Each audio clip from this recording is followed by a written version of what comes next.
Assalamualaikum warahmatullahi wabarakatuh. So faceless.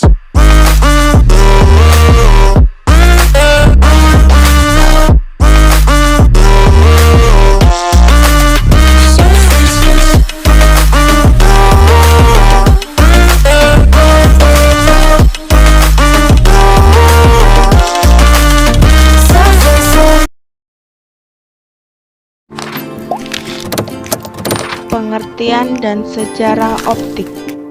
1. Pengertian optik. Kata optik berasal dari bahasa Latin yang artinya tampilan. Optika adalah cabang fisika yang menggambarkan perilaku atau sifat-sifat cahaya dan interaksi cahaya dengan materi.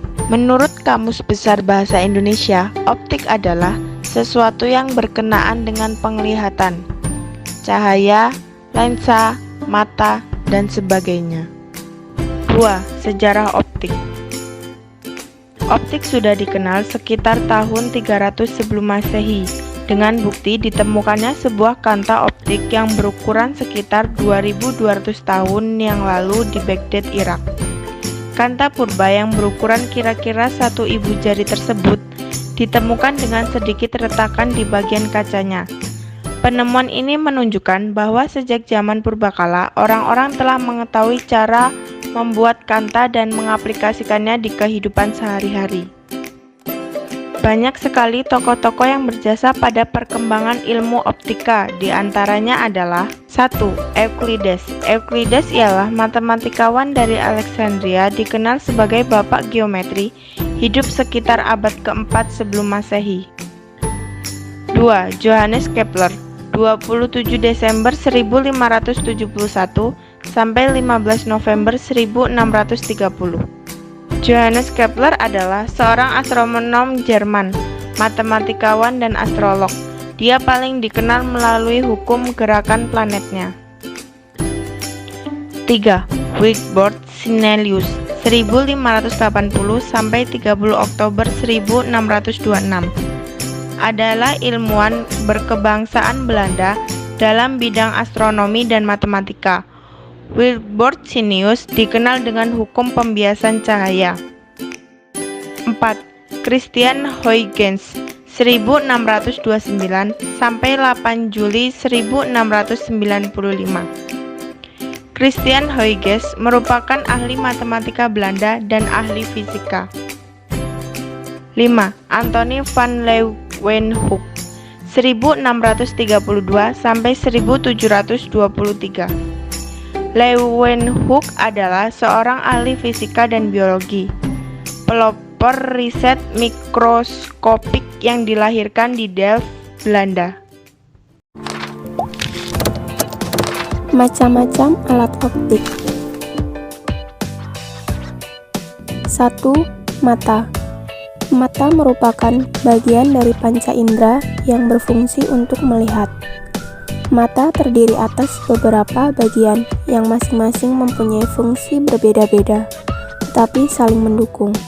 Bagian-bagian mata yang penting tersebut antara lain otot akomodasi, kornea, iris, pupil, aqueous humor, lensa, vitreous humor, sklera, koroid, retina, bintik kuning, bintik buta, dan syaraf mata. 2. Loop.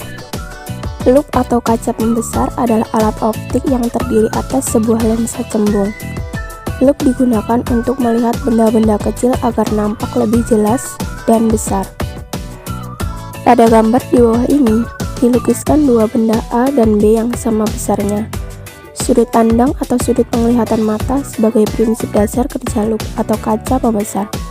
Benda B lebih dekat ke mata dibandingkan dengan benda A. Benda B akan tampak lebih besar daripada benda A. Ini karena sudut lihat benda B lebih besar daripada sudut lihat benda A. Jadi, semakin dekat benda, semakin besar sudut lihatnya, dan benda tampak semakin besar. 3. Kamera. Kamera adalah alat optik yang dapat merekam kejadian atau benda dalam bentuk gambar. Cara kerja kamera mirip dengan cara mata bekerja. Pada kamera analog, bayangan dibentuk oleh lensa kamera ditangkap oleh film kamera. Di dalam bagian film kamera, terdapat zat kimia tertentu yang peka terhadap cahaya. Cahaya yang sampai pada film kamera akan membentuk bayangan sesuai dengan objek yang diamati. Hal ini kemudian menyebabkan zat kimia pada film juga membentuk bayangan yang sama. Bagian-bagian kamera analog. Shutter berfungsi untuk mengatur lamanya plat film terkena cahaya. Aperture berfungsi sebagai lubang tempat masuknya cahaya. Lensa cembung berfungsi untuk membentuk bayangan. Diafragma berfungsi untuk mengatur jumlah cahaya yang mengenai film. Film berfungsi untuk menangkap bayangan yang dibentuk lensa cembung. 4. Mikroskop. Mikroskop adalah alat yang digunakan untuk melihat benda-benda kecil agar tampak jelas dan besar. Mikroskop terdiri atas dua buah lensa cembung. Lensa yang dekat dengan benda yang diamati atau objek disebut lensa objektif, dan lensa yang dekat dengan pengamat disebut lensa okuler. Mikroskop yang memiliki dua lensa disebut mikroskop cahaya lensa ganda. Sifat-sifat bayangan yang terbentuk pada mikroskop sebagai berikut. 1. Bayangan yang dibentuk lensa objektif adalah nyata, terbalik, dan diperbesar. 2. Bayangan yang dibentuk lensa okuler adalah maya, tegak, dan diperbesar. Dan yang terakhir, bayangan yang dibentuk mikroskop adalah maya, terbalik, dan diperbesar terhadap bendanya. Periskop. Periskop adalah teropong pada kapal selam yang digunakan untuk mengamati benda-benda di permukaan laut. Periskop terdiri atas dua lensa cembung dan dua prisma siku-siku sama kaki. 6. Proyektor slide. Proyektor slide adalah alat yang digunakan untuk memproyeksikan gambar diapositif sehingga diperoleh bayangan nyata dan diperbesar pada layar. Bagian-bagian yang penting pada proyektor slide antara lain lampu kecil yang memancarkan sinar kuat melalui pusat kaca. 7. Optalmoskop. Alat ini dipakai untuk memeriksa retina mata. Pada gambar melukiskan bagian-bagian penting dari optalmoskop. Berkas cahaya yang datang dari sumber cahaya S yang terletak pada fokus lensa L1 dibiaskan sejajar ke cermin C. Dari cermin C, sinar dipantulkan ke mata. Selanjutnya, dokter dapat mengamati retina melalui lubang di tengah-tengah cermin C dan lensa L2 bertindak sebagai lup. 8. Teropong. Teropong atau teleskop adalah alat yang digunakan untuk melihat benda-benda yang jauh agar tampak lebih jelas dan dekat. Teropong dibedakan menjadi dua, yaitu teropong bintang dan teropong medan. Teropong bintang digunakan untuk melihat atau mengamati benda-benda langit, seperti bintang, planet, dan satelit. Sedangkan teropong medan digunakan untuk mengamati benda-benda yang jauh di permukaan bumi. Pemantulan dan pembiasan cahaya. 1. Pemantulan cahaya. Pemantulan atau refleksi cahaya adalah proses terpancarnya kembali cahaya dari permukaan benda yang terkena cahaya. Macam-macam pemantulan cahaya. 1. Pemantulan baur atau difus. Pemantulan baur adalah pemantulan cahaya yang terjadi pada permukaan benda dan tidak rata, di mana berkas sinar cahaya pantulannya mempunyai arah yang tidak teratur atau baur. Contohnya, pemantulan cahaya pada tembok, kayu, batu, tanah, dan sebagainya. 2. Pemantulan teratur. Pemantulan teratur adalah pemantulan cahaya yang terjadi pada permukaan yang rata, di mana berkas sinar atau cahaya pantulannya mempunyai arah yang teratur ataupun sama. Pemantulan teratur bersifat menyilaukan, namun mampu menghasilkan bayangan yang jelas. Pemantulan teratur bisa terjadi pada cermin. Hukum Snellius pada pemantulan cahaya. 1. Sinar datang, garis normal dan sinar pantul terletak pada suatu bidang datar. 2. Sudut datang sama dengan sudut pantul. Secara matematis, persamaan sudut datang dan sudut pantul dituliskan dalam bentuk rumus berikut. Q1 sama dengan QR. 3. Sinar datang tegak lurus, cermin akan dipantulkan kembali. 2. Pembiasan cahaya. Pembiasan atau difraksi cahaya adalah peristiwa pembelokan arah cahaya ketika melewati bidang batas antara dua medium yang berbeda kerapatan optiknya.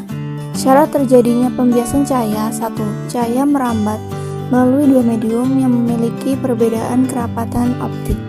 Misalnya, udara dengan air, udara dengan kaca, air dengan kaca, dan sebagainya. 2. Cahaya yang datang harus miring pada batas dua medium, karena jika tegak lurus maka tidak akan mengalami proses pembiasan. Hukum Snellius pada pembiasan cahaya. 1.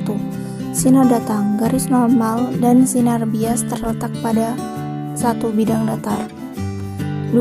Perbandingan sinus sudut datang dengan sinus sudut bias pada dua medium yang berbeda merupakan bilangan tetap. Secara matematis, pertanyaan hukum Snellius yang kedua di atas dapat dituliskan dalam bentuk persamaan berikut. N1 sin I sama dengan N2 sin R.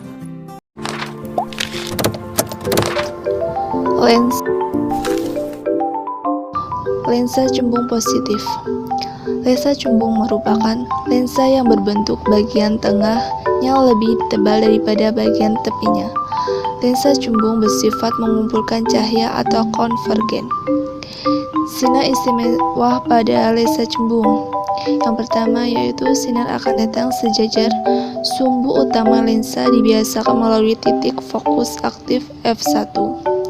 Yang kedua yaitu sinar akan datang melalui titik fokus pasif f2 dibiasakan sejajar sumbu utama. Yang ketiga, sinar akan datang melalui titik pusat optik 0 diteruskan tanpa pembiasaan. Yang kedua yaitu lensa cekung negatif. Lensa cekung adalah lensa yang berbentuk tipis pada bagian tengahnya dan pada bagian tepi lensa. Lensa cekung bersifat menyebarkan cahaya atau divergen. Sinar istimewa pada lensa cekung. Yang pertama, sinar akan datang sejajar. Sumbu utama lensa dibiasakan seakan-akan berasal dari titik fokus aktif f1. 2. Sinar akan datang seakan-akan menunjukkan titik fokus pasif f2 dibiasakan sejajar sumbu utama. Yang ketiga, sinar akan datang melalui titik pusat optik 0 diteruskan tanpa pembiasaan. Cermin. Pengertian cermin sendiri adalah benda yang dibuat untuk memantulan cahaya atau reflektor dan merefleksikan bayangan. Sisi pada cermin dapat juga dibuat melengkung, cembung, ataupun cekung. Yang jenis cermin yang pertama yaitu cermin datar. Cermin datar adalah cermin yang bentuknya rata atau tidak melengkung. Cermin datar digunakan sebagai alat bantu pembiasaan cahaya, periskop, dan peralatan lainnya. Cermin datar biasanya sifatnya maya, tegak, sama besar. Sifat yang khusus dalam cermin datar adalah sama besar karena jika dilihat dari pemantulannya tidak ada cahaya yang melengkung. Yang kedua yaitu cermin cembung. Cermin cembung memiliki muka cermin berbentuk cembung keluar seperti setengah bola. Cermin cembung berfungsi untuk memantulkan dan kemudian menyebarkan cahaya yang datang. Cermin cembung atau konveks biasa disebut cermin negatif karena bersifat menyebarkan sinar cahaya atau divergen. Sifat yang dibawa dari cermin cembung ini ialah maya, tegak, diperkecil. Yang ketiga yaitu cermin cekung. Cermin cekung memiliki muka cermin berbentuk cekung ke dalam seperti wajan penggorengan. Cermin cekung berfungsi untuk memantulkan dan kemudian memfokuskan cahaya yang datang. Cermin cekung atau konkav bisa disebut cermin positif karena bersifat memfokuskan sinar cahaya atau konvergen. Cermin ini memiliki sifat sebagai berikut. A. Jumlah ruang, benda, dan bayangan sama dengan 5. B. Diperbesar jika ruangan bayangan lebih dari ruangan benda. C. Diperkecil jika ruangan bayangan kurang dari ruang benda. D. Bersifat maya dan tegak jika bayangan berada di ruang 4.